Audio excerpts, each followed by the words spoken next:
Hi, everybody. Thank you so much for joining today's Knowledge Network series. While we're waiting for folks to come into the room, please introduce yourselves by putting your name into the chat section, what company or organization you work for, and what region that you live and work in.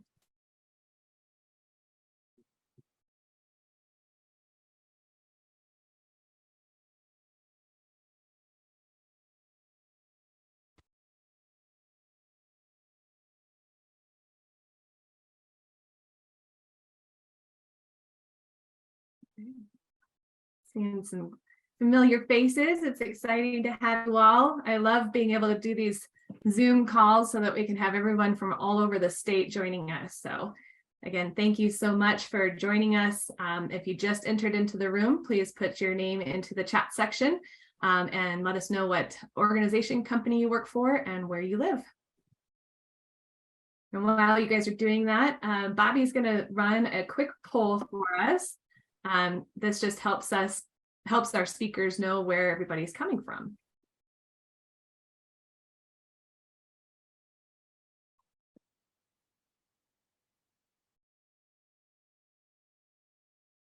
Okay, we've got a really good representation today from all over. That's awesome.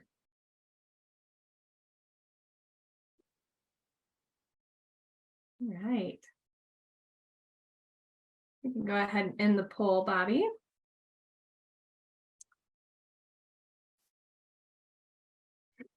All right, let's get started. My name is Kim Woodworth. I'm the Executive Director for the Economic Development Council of Colorado.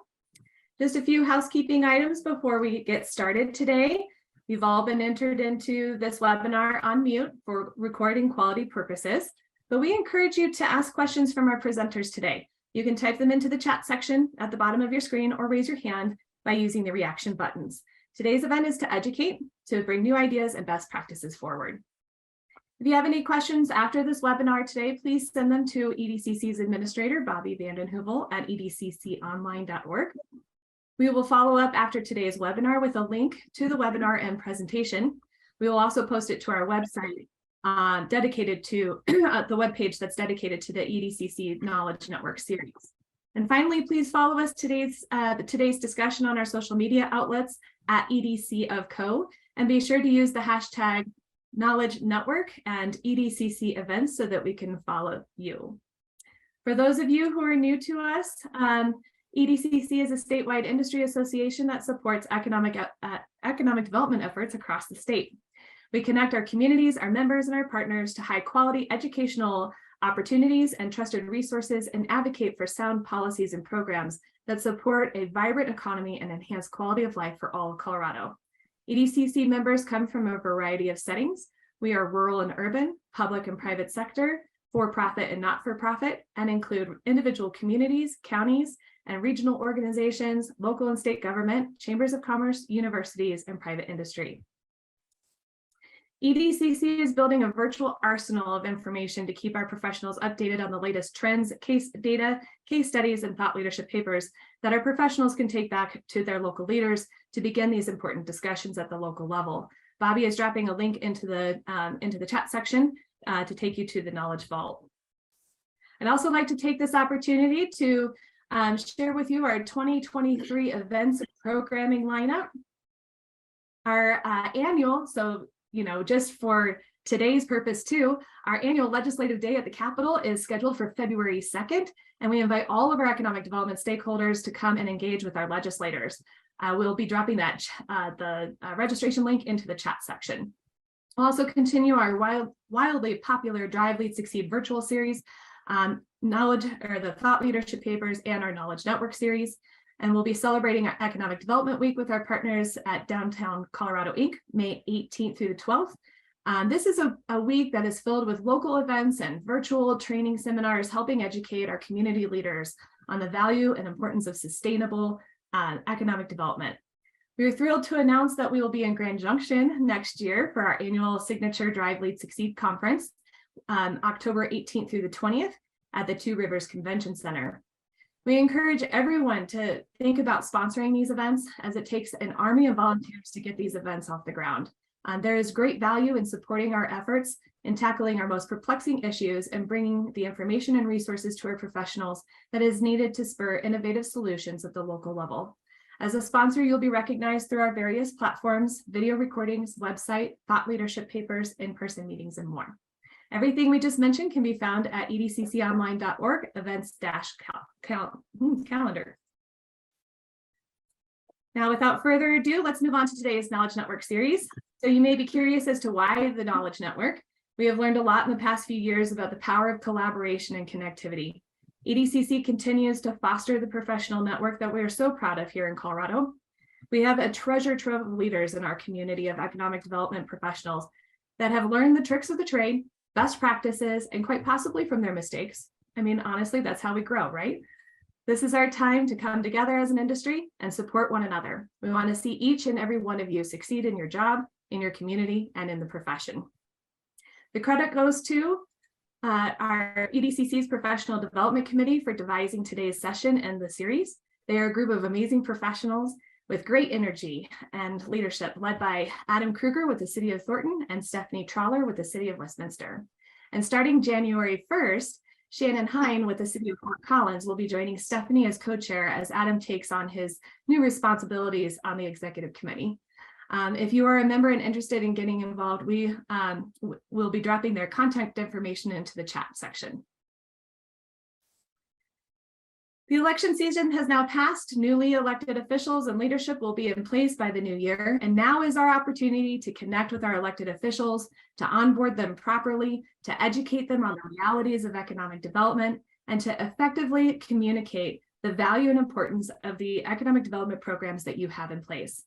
I'd like to introduce to you today our contributors to this session: Jake Rashavi, Executive Director of Chaffee County EDC; Jenny Sawyer, Policy and Project Manager with the City of Fort Collins; Jacqueline Turvey, Legislative and Policy Advocate with Colorado Municipal League; Rich Werner, EDCC's Public Policy Chair, President and CEO of Upstate Colorado. And with that, kicking off today's session is Rich Werner, who will begin our discussion at the state level. Let's give Rich a warm Zoom welcome. Rich, I'm turning it over to you. All right, I'm not even sure what a Zoom welcome is, but there you go. You know, as policy chair for EDCC, I'm often talking about how we can improve relationships with our legislators, and so I guess I spoke about it one too many times. So here I am talking about it, and I think I'll start out by saying, first off, I'm an economic developer dressed as a politician today. And so it's important to remember that, you know, all politics is local. However, all economic development should not be political, you know. And I used to work with Don Elliman, who some of you may know. And, you know, Don used to talk a lot about, as an economic developer, it's really important not to be a Republican or a Democrat, but to be pro-business. And I think that's something that I have always carried with me as you look through that lens to support your local businesses. When you talk about working with legislators, I think the first thing that I found is that it is such an easy path to create those relationships by being a subject matter expert on the businesses that are in your communities, on the industries that are in your region. And along with that, provide the backup, provide the data, the economic impact, the stories, and the relationships with those businesses when legislators need to put forth bills that are supporting industry. They need the backup of that industry to support them at the table for testimony, for things of that nature. Kim before had mentioned, you know, that this speaker series is about talking about mistakes that we learn from. And I have always expounded the need to have these relationships with legislators. But I will tell you, you know, one of the mistakes that I made a long time ago, as you get into this and you create these relationships, I had a legislator who was a brand new legislator, had never been held public office before. And the first thing I did is I reached out to him and I said, listen, I am here for you. Any bills that have anything to do with economic development or business, if you need help, just let me know. No problem. I'm happy to help however I can. That seems like a pretty blanket, easy statement to make that we all should be doing. However, as a person who has a job that you all do, it's also important to note that a legislator is actually getting to review bills during the session, typically on a Thursday night at 10:30, 11:30 at night. And so what I found was that's when the phone calls, the texts, the emails would start coming, and they came on every single bill that he might be reviewing. Does this have, should we be able, and so it's important to set those boundaries a little bit, particularly with your new legislators as you go forward. But the other thing that becomes a really good asset is being a conduit and a voice for businesses in your community to let me backtrack for a second there, excuse me. Being able to handle the referrals that the legislator gets. So a lot of times politicians are the first phone call that a business makes. Sometimes they don't even know about you as an economic developer. So we handle a lot of referrals on companies that may need financial assistance, may have workforce issues, all of those things that you normally do, but they're coming through the legislator, and it's critical that you follow up on those. Even if it doesn't mean a tremendous amount to your bottom line, it's critical to follow through with those. When a legislator calls you with a problem, make sure you're responding to it. And I'll move ahead quickly because, again, I don't want to talk like a politician because, I could take up a whole hour if I do that. So the other couple of things that are really important to pay attention to, obviously the partnerships. You're going to hear from some great speakers here in a minute on their particular areas, but making sure that you, when you are doing advocacy, are aware of not only what EDCC is doing, but what your local chambers are doing in terms of advocacy. Some of you have regional legislative bodies, whether it be like Club 20, we have NCLA here in Northern Colorado. Metro Denver has its own policy wing, and they all are monitoring bills as well. They are taking positions on bills, and they are creating talking points on bills. And this is where it becomes a very distinct advantage for you as you cull that information to be able to get it back to your network, to your local officials. If the work is already being done, don't reinvent the wheel. And in fact, I would say it's better to align your talking points with other partnerships. So Matt, did you have a question?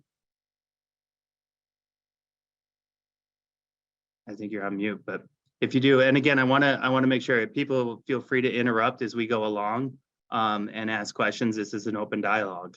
But then finally, I will say, make sure you understand that in the current legislative environment that it's not just about a bill, but a lot of bills that are being created and passed right now are then going into the rulemaking process. You've heard me talk about this at particular conferences and things of that nature. The regulatory environment that we are in is where the rules are made. And so as you go forward, it is just important sometimes to pay attention to those hearings, to those regulatory bodies, because that's where the rubber meets the road. That's where true costs can be placed onto businesses in your local jurisdictions that no one was prepared for. So just be aware of that. Happy to answer questions either now or as we go along. And finally, I would say this is hopefully an easy one for everybody.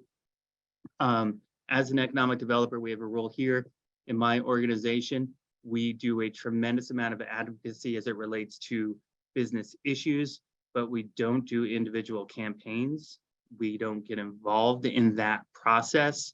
We don't do that because we have to work with everybody who gets elected, Republican, Democrat, mayors, city council, all of our legislators. It's important to be agnostic through this process. And the best way you can do that is by not playing favorites. Once they're in office, they can be your favorite, but just hold off until then. So And hopefully that's about the time I'm supposed to take. Kim, I'll leave that you as the moderator to cut me off, and we'll go on to the next speaker. Right. Thank you so much, Rich. And from EDCC's perspective, we consider all of our members, our stakeholders on the ground, our boots, the Army, our troops on the ground. So when there's, there will be times that we will need your support when we need to have you call on your legislators, whether it's a really good bill that's coming through or a really bad bill that we all need to, get and rally up against to really support our business communities. So making those valuable connections with your legislators is absolutely key, not only for yourself within your local jurisdictions, but also for our statewide advocacy efforts. And that helps us mobilize even faster when we need to. Also, I have Bobby, she's going to be dropping a link into our chat section. So the Public Policy Committee a while back put together a flyer that helps educate your elected officials and leadership on all levels about the realities of economic development. And also on the back is an ED 101, if you will, just to kind of help start that conversation. So utilize that resource when you start engaging with your legislators. So moving on, here with us today is Jacqueline Turwey, legislative and policy advocate with the Colorado Municipal League. She's going to lend her perspective from her municipal lens. So Jacqueline, why don't we go ahead and give you the floor. Thanks so much, Kim. Thank you all for having me today. Again, I'm Jacqueline. I'm from the Colorado Municipal League. From a municipally elected official perspective, just wanted to give a quick reminder that, a lot of these elected officials, when they're newly elected to municipal seats, they're often their first time being in public office. So we use the term of being very green to elected office. They don't necessarily know all of the ins and outs of economic development or even their financing or how their budgets work, or even how Robert's Rules of Order work sometimes within municipal meetings. And so I think that that's one of the really important things to keep in mind. All of these individuals are going to come from very different backgrounds. Some of them are teachers, some of them come from the trades. They're all coming from very different backgrounds to be in public office. And so when you are approaching them with your economic development concerns or issues or things that you want to be raising in your jurisdictions, they may not have any form of background in the area. So it's important to be very clear and concise and to the point with them. One of the things I brought up before when we had this conversation earlier was that using data like numbers and graphs and charts is really great to use with your municipal officials, because they have a lot of things that they're reviewing, just like what Rich was talking about with state elected officials. Municipally electeds also are doing that, because not only are they in these new roles, but they also still have their day jobs in most cases.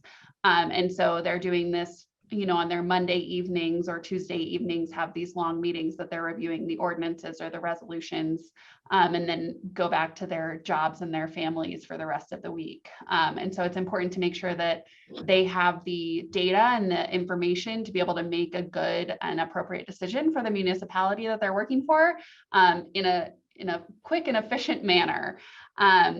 One of the other things I wanted to make sure that you all are aware of is that CML offers a lot of resources for newly elected officials. So we recently hosted an effective governance workshop, both in person and online, so hybrid. But we have webinars, Knowledge Now series. We send out newsletters with information and tools.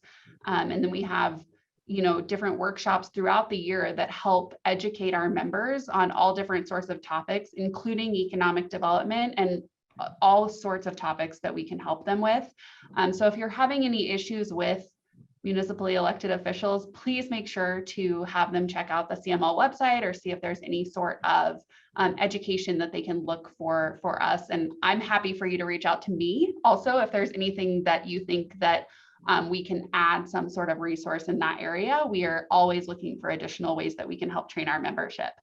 The one other thing I wanted to bring up as well is that if there are topics that you're discussing with them that they find to be issues or of concern that you may be in disagreement with them on, something that's helpful is to come into the table with offering of solutions as opposed to just coming with hard no of whatever the problem is. I think, like I said, when they have short amount of time that they're able to necessarily offer to specific problems, if you come to the table with ways to fix it and ways that could be good for the community, since you all have been in your roles for significantly more time probably than these officials have been, and can show them the data and information that you have, that can be really helpful to move the ball forward in whatever you're working on. So I hope that that's helpful for you.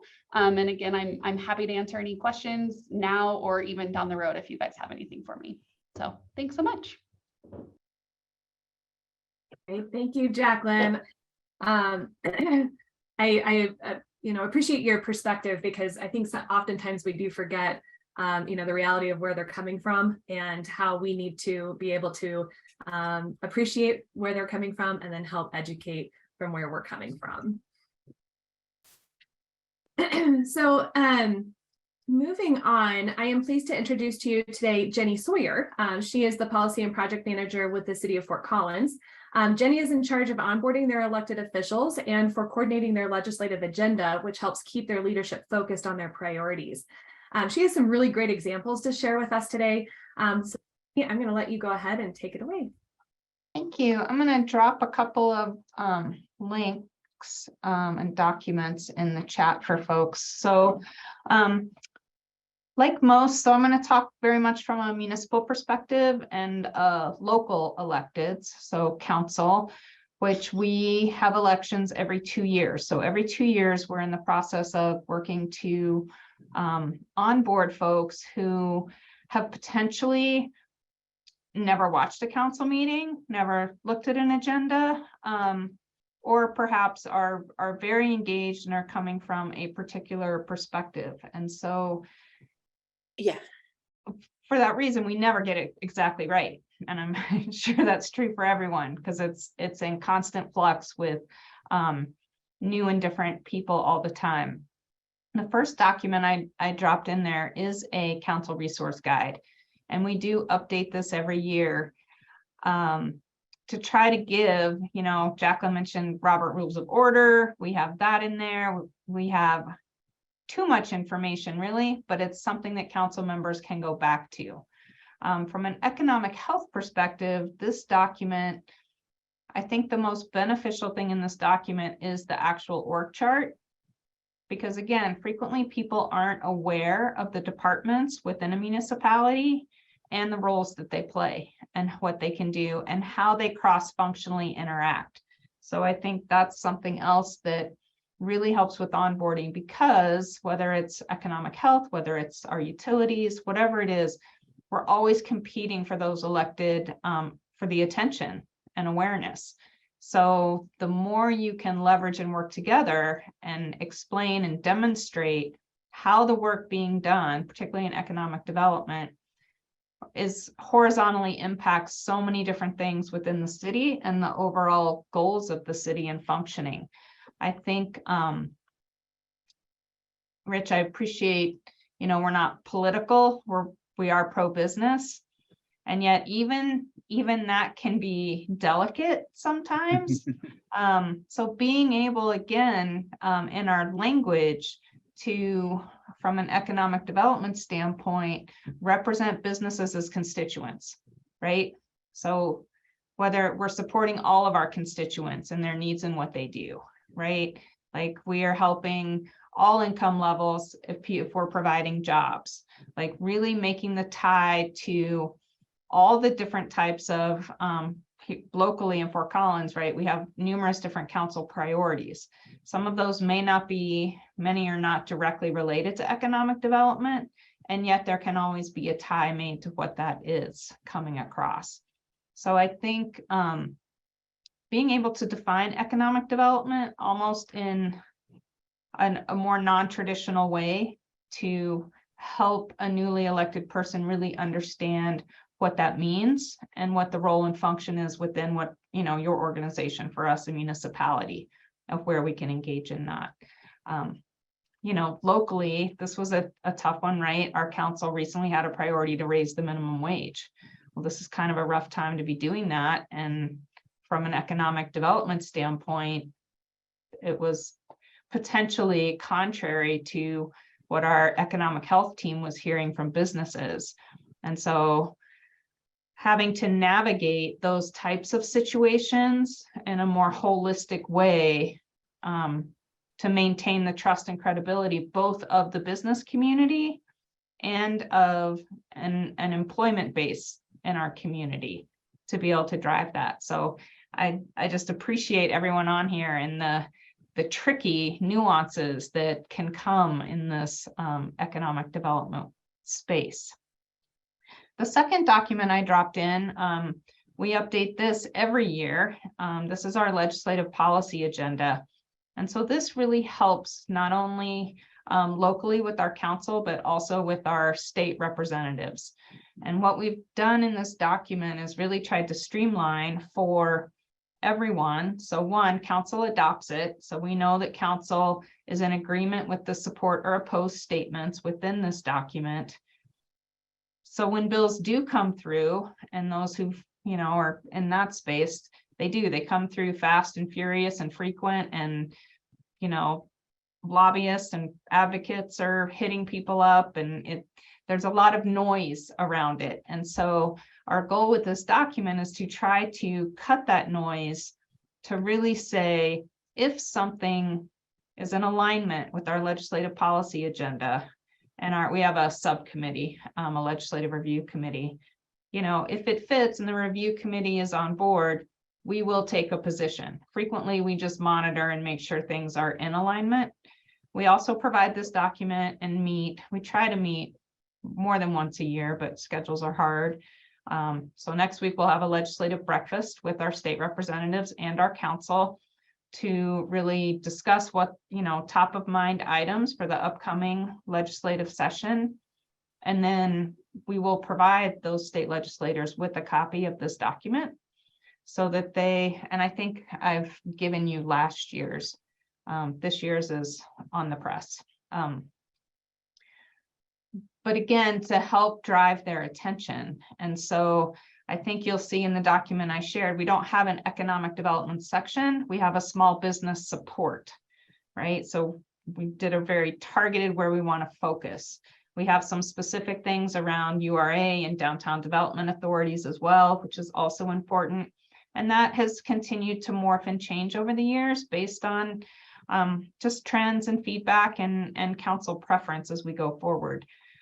But these two documents together, I think, really help orient our council and our state reps to what our overarching strategic goals are within the city so that we can stay on track. Shannon, my colleague here, they have also developed a really amazing document to help council members by targeting, I think, who mentioned, Jacqueline, someone mentioned data. Right, really providing these data and bullet points and quick hits to get an understanding. So they have really broken down what the business activity looks like within those council districts, so that people may think their districts are really just made up of single family homes and apartment, you know, residents that vote for them, right? But in reality, we all know there are a variety of business activities and business owners within those districts as well. And so helping them to really personally identify with those entities within their districts can also will just gain a lot of buy-in for what we're trying to do within the community, where we're focusing our efforts. And ideally, right, at the key level, making personal connections from that business community to the electeds. It's sort of rare, I guess I would say. I'm trying to think back over my history here, that we get an elected official with a lot of business background. That hasn't traditionally been our demographic of elected, I would say. Not that it's never happened or couldn't, but it hasn't, we haven't had a strong business elected. I'm just checking myself. I don't want to speak in huge generalities, but I think people understand what I'm saying. So it's helpful for them to build a personal connection with businesses in the community to really understand what's going on there. So I will also stop there so we can keep moving forward. But again, happy to answer any questions. Thank you, Jenny. The tools that you shared, I think are extremely helpful, and I am a big advocate and proponent of not having to duplicate and recreate the wheel. So being able to see a document and be able to use that in the way you want to shape yours, I love having those types of examples. So thank you so much for that. Yeah, that policy agenda we sort of stole from CML, because I think that was originally how they did their policy statements. We're like, oh, look at that. We can do that. So the benefit of being a public entity. That's right. Well, and I think it's called R&D, cough and duplicate. That's okay. All right. So our final contributor today is a past colleague of mine, Jake Rashavi. Jake is the executive director of the Chaffee County EDC. And he's really shaking things up there in Chaffee these days. Recently, they created a public policy committee, and we had to share this case study with you all, as it is a really great way to be able to get your businesses and your government to the same table and having the discussions together. So Jake, take it away. Sure. Thank you so much for the opportunity to be here. Can you see my screen okay, Kim? Great. Just awesome to be here amongst these panelists. Obviously, everybody's doing some really cool stuff, but all from kind of different perspectives. And so I'm really eager to kind of share my own perspective on this stuff as a kind of standalone nonprofit economic development group, because it is pretty unique. We are creating some waves. I'm not sure if that was meant to be a positive thing or a negative. We're trying to not cause too many waves down here, but you'll see why that's a little bit unavoidable. At any rate, just a little bit of background. The Chaffee County Economic Development Corporation is about 12 years old. It's again, standalone nonprofit, 501c6. And up until the time that I took over about a year and a half ago, they were completely funded by private sector contributions. And so you can see some of it's the banking industry, it's primary employers, utilities, that type of folks, not unlike the folks you would expect to be involved with an organization like that. The strategic plan is fairly unique in its blend, I think, for other rural economic development groups.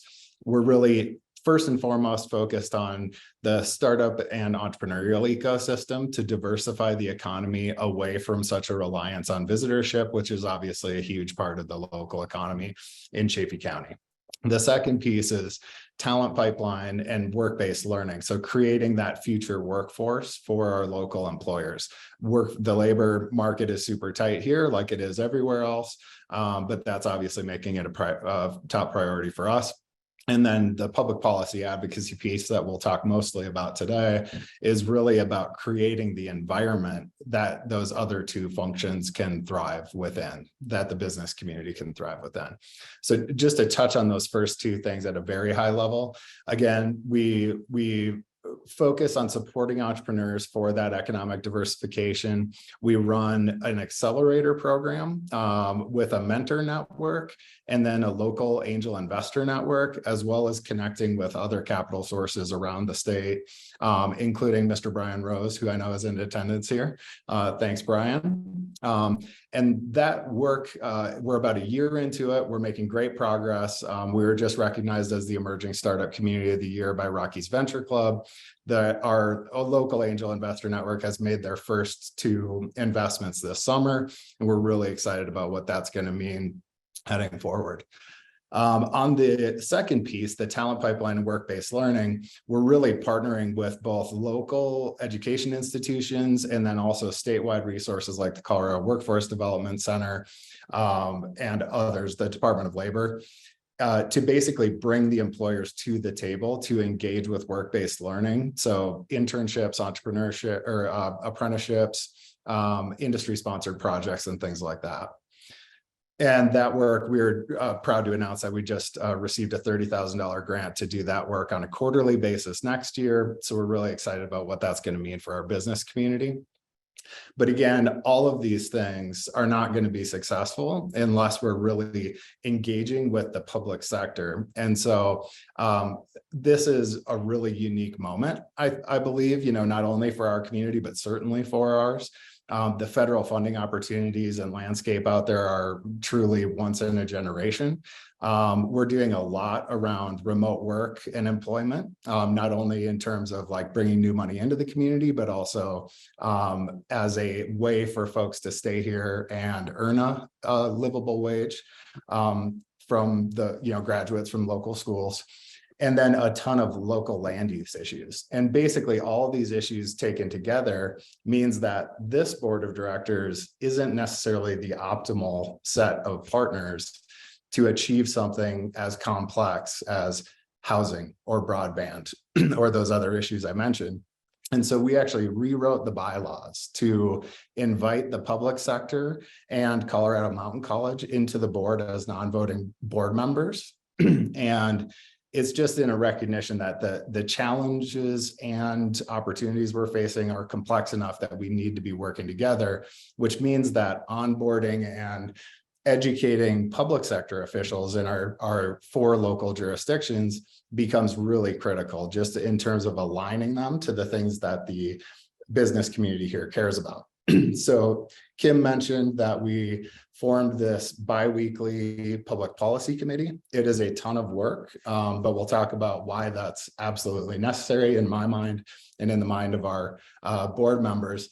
But I want to point out too that it really starts with full transparency. I think what I heard about from our public sector partners was, we know the EDC, it's a trusted partner, but we're not completely clear on what the EDC or the business community generally cares most about and why, and what they're seeking to achieve in terms of public policy. So we created a set of public policy pillar statements. And that's basically, for each of those big issues, water, broadband, childcare, all of those supports to economic development in our region, we've now got a document that we can share on those specific topics that really lays out the connections between those issues and a thriving business community or job creation in a local economy. And so we always start with sharing that information with any existing or new public sector officials. We try to engage with them at least once a year just to talk about those primary issues. But then on an ongoing basis, basically we're intaking, we've got a staff member who sits in those public meetings, as many as possible, looks for issues related to those policy pillars and brings a summary of those issues back to the policy committee of the EDC.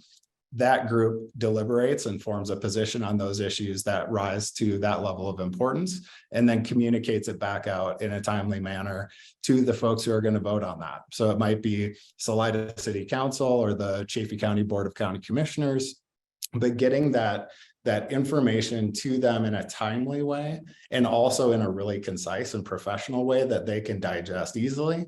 I mean, the alternative to that historically has been the business community's input was whoever is kind of stopping someone on the street and sharing their opinion, and that's obviously not process driven enough to be really truly effective. So we really are we're in the earliest stages of this. We formed this group about 4 or 5 months ago, but I would just say the early response has been overwhelmingly enthusiastic, but on the part of those elected officials. What I hear most often is, we've never had this level of clarity around what the business community is seeking to achieve in regards to public policy.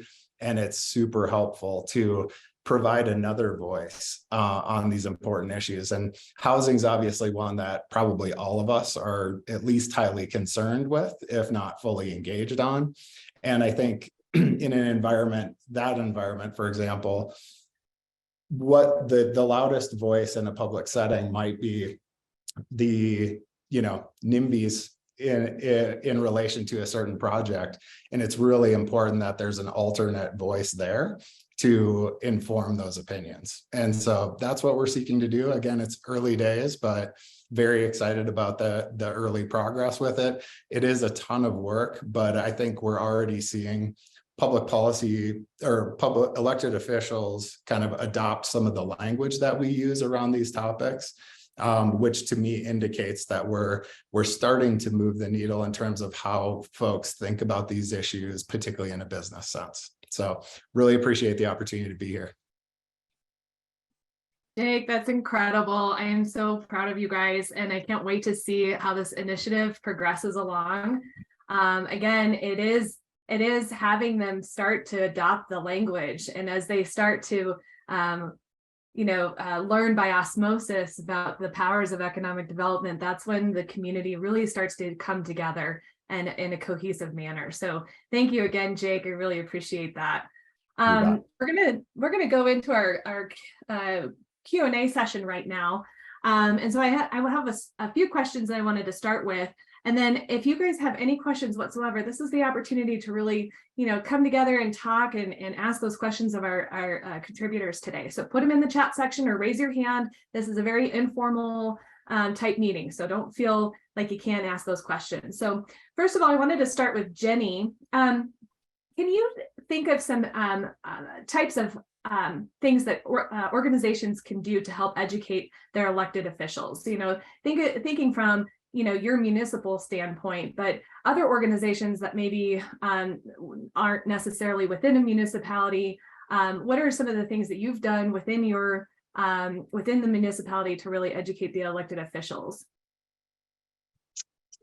So, trying to think, and I don't know if Shannon can also come off mute, but especially during the pandemic and in our small business support, we worked really heavily with our communications office to put council members in the business community within their districts, and did video and photo shoots and really gave them an opportunity to learn and engage. So it did two things. It promoted the businesses and it engaged and educated the council around that.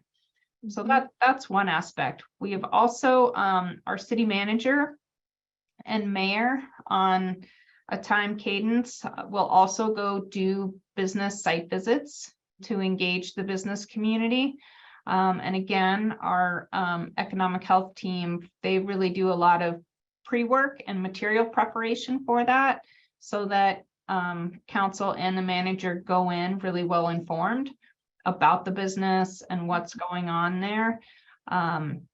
And hopefully those materials are shared to other council members, but that part I'm not entirely sure about. I think some other things are really just encouraging other outside groups to engage council members. So whether that's our downtown development authority, they host, might be monthly, hospitality group meetings, as well as then retailer group meetings. And so staff are always there and then can pass information along, but also encouraging those groups to engage their electeds to make sure they're aware of the issues. And, I think we talked about this, right? But to build those relationships before you need something, I think that is a lesson on the stakeholder side, right? You want to already know that group and have a bit of a relationship before you're coming to ask, right? Or request a need. So I think just taking advantage of some of those opportunities, learning when council members are attending even groundbreakings in areas, or just those things. If we have staff that can provide them additional background information, whether on the people or the information or the goals of whatever that group is a way to really just build that knowledge base. Mm-hmm. That's awesome. Great.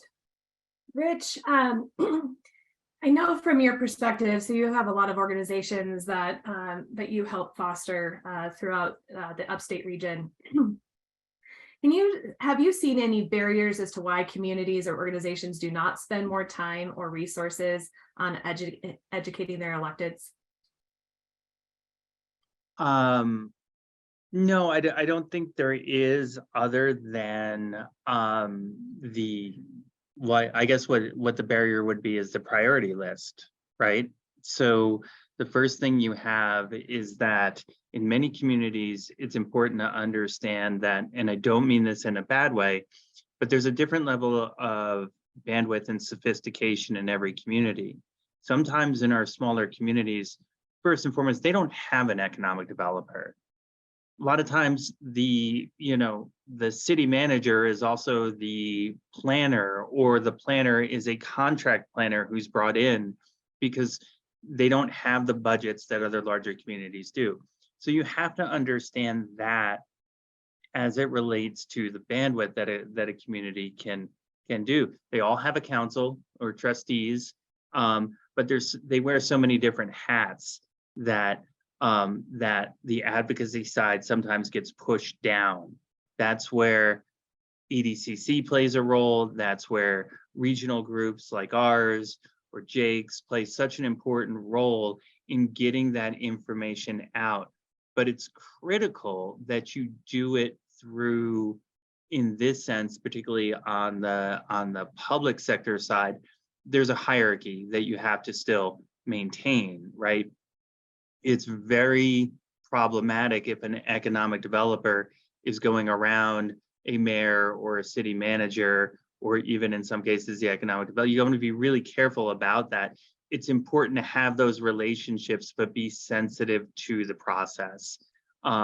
We work with a whole host of communities, and the reality is there's different opinions in it. So when I said all politics is local, you do have to pay attention to that. And sometimes we will work with people and they'll say, the city manager will say, well, please CC me or talk to me first before you go to the mayor. Those kind of things. That happens. That's a reality of what we do. It's also important to understand, and again, I want to emphasize some of the great things we've heard on this call, that public-private partnership is so critical in this process. And so being able to bring those folks together in a nonpartisan way, in Northern Colorado, and Ginny's talking about some of the great work that Fort Collins is doing. Fort Collins in Larimer County has a very different philosophy than Weld County has, and they are right next to each other. But businesses don't see a border, right? And so if you can, again, you keep hearing me say the word agnostic, if you can come at things from an agnostic perspective on how we are supporting communities and the region and businesses, and do it in that nonpartisan way, it works pretty well. There will always be differing opinions, but if you do it in that manner, sort of concentrating on projects and facts and tackling problems and doing it in a collective voice, I think that carries a lot of weight. Thank you, Rich. So speaking at that local level, right, as we all have seen that it's really become all of politics, including our school boards, have become extremely political at the local level, right? So Jake, at the local level, can you share any experiences you've had with electeds after you've done the onboarding? So after you've talked to them, what does that ongoing onboarding and education, what does that look like for you? Well, great question. It is ongoing indefinitely, forever. And that's, I think, like, we got into this knowing that this is the marathon, not the sprint. But I think, we try to check in, and we'll come in and present to each of those 4 jurisdictions that are a part of our system on probably at least twice a year, if not more, in addition to a ton of I would say private in the sense of outside of the public meetings engagement. So like invite the elected official who's sponsoring a certain new piece of policy in to speak to our policy committee. And that, you know, twice a month, we might be bringing guests from the public sector in there. And in that environment, I think it's like, it's just creating a new space for that public-private collaboration that Rich talked about. I think that it's inevitable, you know, elected officials are humans. There's going to be a certain element of posturing in those public settings, but by creating this additional venue to speak in a more candid way, I think what we're finding is there's a lot more alignment in terms of the end goals of a lot of these public policies. As Rich mentioned too, there's always going to be differing opinions on how best to get there. But I think that the more, and I may be naive on this, but I really do believe that like the more that we talk across that public-private, you know, interface, the more we're going to understand each other's priorities, and we're going to find those areas to align. And it's certainly already happening. You know, where the Public Policy Committee here is engaging on a rewrite of the land use code, which is maybe the most important document in terms of determining physically what this community is going to look like 10 or 15 years down the road. And I will say that the public discussions and the behind closed doors discussions are completely different. And honestly, there's not a ton, it's far less controversial because everyone cares about the quality of the natural environment, for example. That's why everyone's here.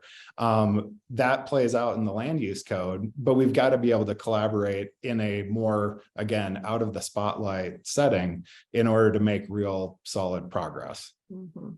Those really good answers. Thank you. So Rich, you mentioned one mistake that you've made, but I'm going to put you on the spot.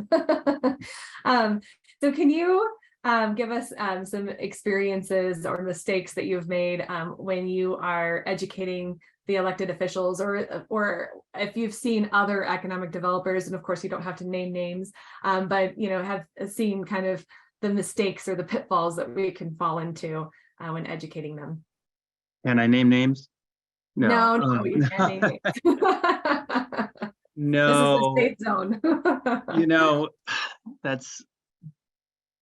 it's a good question. And I think one of the things that we certainly have is not knowing, well, first and foremost, know your facts, know the legislator you're talking to, know the person, know what makes them tick, go back and read their, you know, you can always kind of find, politicians are notorious for not taking down their campaign websites. And so they're a good resource for information on the person, on the individual. And knowing those facts going in will help you avoid mistakes like I have made before on speaking. You know, you assume that everybody supports economic development in a certain way. And there are a few times where I've brought ideas or projects or things of that nature to them, particularly on the local level, where you're like, how can you not want to support this? And they're like, there's no way I want to support this because it's creating traffic, or it's creating, you know, it's too close to my house, things of that nature. And, you know, I sit here and I expound this agnostic approach, but sometimes people have very, very specific opinions, very specific platforms. And if you don't know them going in, there are a few times where I have just tried to wing it and have to backtrack on my comments a little bit. So I would say, again, just know your audience, and that really drives home to council people as well. And also remember that, and I think it's already been mentioned, councils change, right? So local city towns and town councils, the philosophy and makeup can change based on a new person coming in on a dime. And so what you experienced last year may not be what you experienced this year. Yep, that's very true. It's that revolving door of constant education. Yeah. So having the resources, that you can always have in your hand, that would be like the only constant, right? That you have this resource that you can share with them. Yeah, I would also just say, and it's a stunning thing to me because I'm incredibly biased, but sometimes people do not share the same importance on economic development that I do. And they just don't look at it through the same lens that I do. And just being aware of that, it may be more, it's like a developer is concerned about parking spots and other people are concerned about a park around the anchor tenant, things of that nature. Be aware of those kind of issues. Mm-hmm. Yeah. And I know that City of Fort Collins, they were getting to a point too with their philosophy. So I don't want to overstep, but Jenny and Shannon jump in. But instead of it being called development, economic development, they really had to switch their language to talk about the economic health of their community. And I know that has really helped because, the great late, some of the mentors that I've had in my life, have always told me if you're not growing, you're dying. Economic development means a lot of different aspects to your community, and you can have an extremely thriving small rural community because you have somebody who's focused on really creating the synergies with our small businesses and helping them stay in business, grow in their business, and employ those people in their communities. It can be just as vital in when we talk about development in our larger cities. So Jacqueline, I wanted to ask you, have you seen any successful approaches from different communities, case studies of how they have, onboarded their council members? Have you had any of those conversations with some of those communities?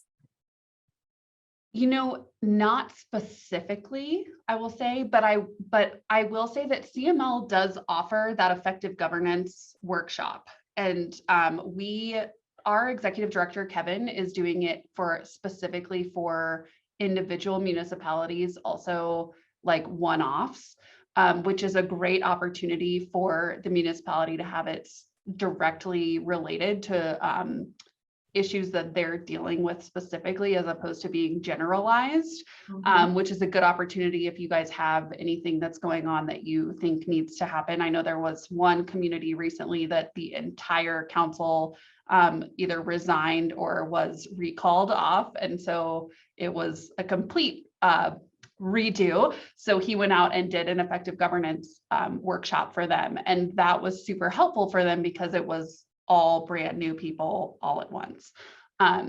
So I think that the resources that CML provides are very helpful in that space. I would also say, kind of touching on some of the things that Rich and Jenny had spoke on to earlier questions you said, I think one of the things to remember too is not to assume that the council members understand the impacts of economic development or economic health in their jurisdictions.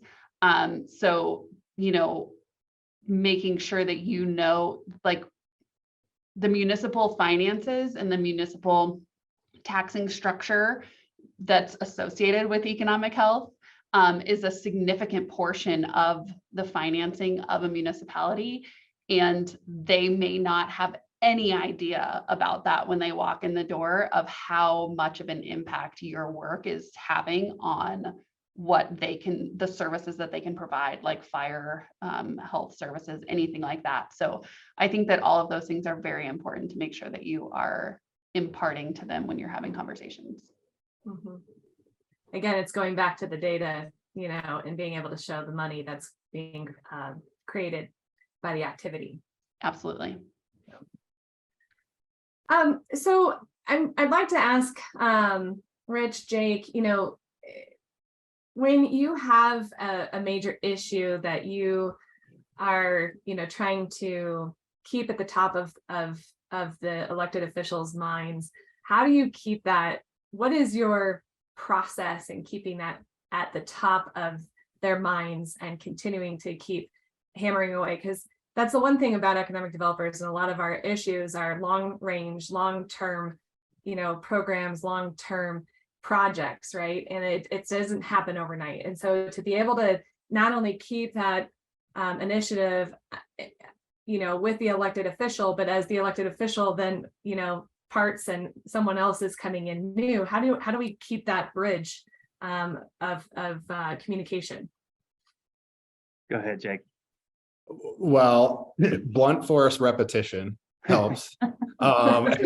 We are, because we're engaging with each of these 4 public bodies on a fairly regular basis. And now they're starting to actually, call on us to come in and share that perspective on a given issue.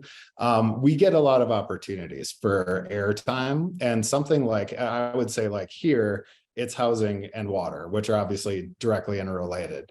But those 2 issues, they come up in almost every conversation. And it's not hard to see, like, when we talk about an economic development issue broadly, business, if the community cares about the year-round job creation, that job creation is based on people and talent. That people and talent needs homes. Those homes need water.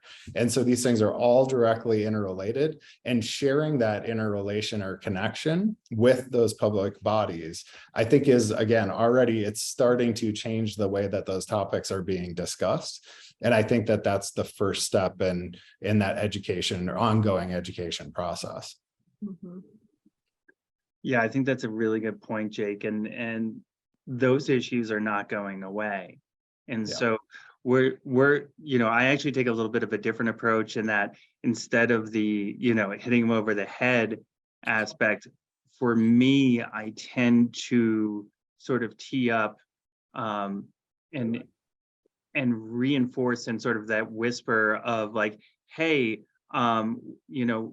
we talk about these issues all the time, water and housing, and but we're working on something. We're working on a bill. We're working on a bill that's going to help home buyers with a down payment assistance program. It's, it's not drafted yet, but it's coming. And those, kind of reinforcing, yes, we all know that these are issues and there may be solutions. And so you start sort of feeding that information saying, we're working on something, we're coming, it's coming, it's coming. And that's sort of the nature of the process in economic development that we all employ as it relates to our typical projects. Because as there's no set timeline on an economic development project. And so you have to maintain that confidentiality through a project and those kind of things. So we employ the same kind of thing on the legislative front on these issues is and not in a BS way. Let me be clear about that. It's a like, we're actually working towards X. We're trying to get to this, but keeping them sort of in the loop and informed as we go forward so that ultimately, and it was said really, really well before, give them this information before you have to make the ask, right? I think that's so critical in this process is that you shouldn't always be going when you need something. You should be providing that value and that information beforehand. Yeah. I think that's probably one of the biggest takeaways I think anyone can take from this discussion. So just keep that line of communication open as you go through the process. That's very good advice. I completely agree. And from a statewide perspective too, we need to think of it that way as well. And so I have my final question here, and this one's for Jenny. And Jacqueline, please chime in on this as well.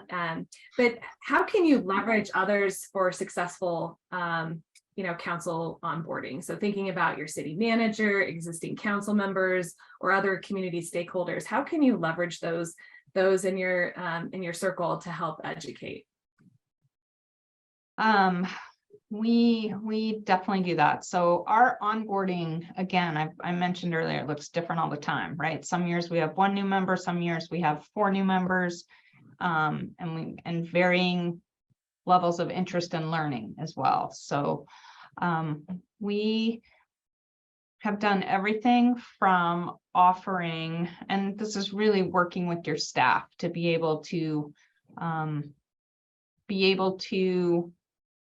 engage, whether that's through just a presentation and staff interactions, to offering tours throughout whatever might be really instrumental in that work as to what's happening. And finding the right balance, right? Because people get super excited they have this opportunity and they tend to really dive down into the weeds and all the details at that onboarding stage. And I think because these folks are meant to determine policy, not programs or decisions or specifics, to constantly remind folks when they have those opportunities to stay at that high level policy operation, provide some details on here's how many we've touched, here's money we've given out, here's, you know, some of those details in that bullet form, but really trying to stay at a higher level so that they really get a view of the landscape, because I think that's what's important at a policy making decision level. So I would say that really helping your staff be most effective when they have those interactions. I would also say that the staff members, like your manager and your clerk and others like that, are the ones who are going to have the institutional knowledge for your municipality. And so they know what has and has not worked in prior years. Also on policy issues that come up, making sure that your local electeds are working with them to see if those issues are even going to work practically when they're going through, because say you're working on an issue for economic development, but you know, the town manager is like, this is not going to actually work for us. Or if the elected official is proposing something and it's not going to be great for economic health, and the town manager is like, this is actually going to be terrible for us to implement, they can actually be a resource for you with practicality and implementation purposes for the institutional knowledge and the on the ground actually implementing the policy for it. So I think that that can be very helpful for you all with onboarding of those newly elected officials. Well, that was fantastic. I totally appreciate everybody's willingness to share the information today with our speakers. Again, I want to give thanks to all of our speakers today and for sharing your industry knowledge and insight. If you want to connect with our contributors afterwards, please let us know and we'll get you connected. And again, thanks to our Professional Development Committee for bringing this to us today. Again, the link and recording and presentations and follow-up resources will be emailed to everybody. And we're also working to better our delivery of timely information. So please help us by taking our 5-minute survey. Bobby's dropping the link into the chat section. And then in the spirit of today's discussion, here I'm going to make the big ask. I'd love to see every single one of your faces at our legislative luncheon in February. So February 2nd, hold that date. We also have registration live for that event. So we hope to see everybody there at the lunch. We're also working on possibly doing an advocacy day at the Capitol. So we'll do that first and then walk over and have lunch. You can find all of our upcoming information on our website. Oh, there's the legislative luncheon and the link. And here's our 2023 events calendar. And finally, visit our website for resources and tools that you need to be successful in your economic development endeavors. Thank you so much, everyone, for being with us today. Thank you to our speakers and Professional Development Committee. Have a great rest of your year.